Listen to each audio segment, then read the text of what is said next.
د جهان نیوز درنو لیدونکو سلامونه، ستړي مشئ. سیمي فاینل ته د افغان لوبډلې وتله او د نړیوالو مشهورو څیرو نظرونه وایي د یووالي انتجام دغسې وي.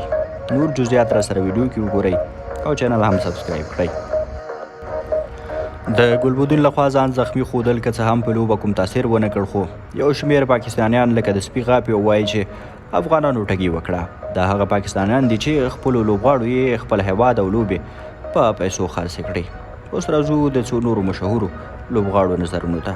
شاید افریدی لیکي د افغانستان بریا د ټولو افغانانو ته مبارک وي.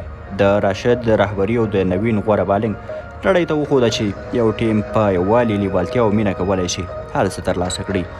سچن ټنډوکر لیکي افغانستان نیوزیلینډ او استرالیا ته په ماتې ورکولو سره سیمي فاینل ته تګ د حیرانتیا وړ خبره وه.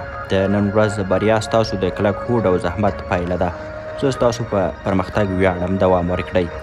هندي فلمي ستوري سونیل شیټي لیکي څه یوه بریا وه. افغانستان د دې بریا مستحق و او دا بریا به په کابل او نړۍ کې لمانځل کیږي. وقار یونس لیکي سیمي فاینل ته تګ او بریا مو مبارک شه. ستاسو د اتلانو په څیر ولوبېدئ او دا مو حق دی چې بریا ترلاسه کړئ. یوراج سینګ لیکي د لوبغاړي څخه څه یو په زړه پورې صحنې، دا ستره بریا دی، ټولو افغانانو ته مبارک وي. کامران اکمل لیکي افغانستان ته د سیمي فاینل د تګ مبارکي وایم، دا په زړه پورې او څه لاسته راوړنه ده. اربجن سینګ لیکي ټولو افغانانو ته مبارکي وایم، افغانان خپل بهترین کرکټ تر سیمي فاینل راورسول. بوګنی لیکي د افغانستان جادویي تګ د ټولو لپاره د الهام یوه سرچینه ده.